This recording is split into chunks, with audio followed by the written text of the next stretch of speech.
কোনো অবস্থায় আল্লাহর প্রতি ভরসা হারাবেন না। আল্লাহ রাব্বুল আলামিন আপনার ব্যাপারে পরিকল্পনা করে রেখেছেন। আপনার মনের মধ্যে যদি সততা থাকে, অনেস্ট একটা মন থাকে, ইনশাআল্লাহ আপনি দুনিয়াতেও সফল হবেন, পরকালে সফল হবেন ইনশাআল্লাহ। তো আপনি যদি সৎ হন, মনের থেকে যদি আপনি সৎ হন, আল্লাহর কাছে আপনি সৎ হন, সারা দুনিয়া মিলে আপনার কোনো ক্ষতি করতে পারবে না। আর আপনি যদি অসৎ হন, মনের মধ্যে অসততা থাকে, দুনিয়ার মানুষ বাহবা দিলেও একদিন ধরা খাবেন ইনশাআল্লাহ। এটা বাস্তব, এর বাইরে যাবে না ইনশাআল্লাহ।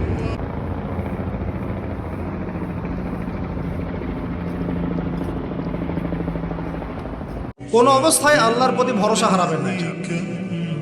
আল্লাহ রাব্বুল আলামিন আপনার ব্যাপারে পরিকল্পনা করে রেখেছেন।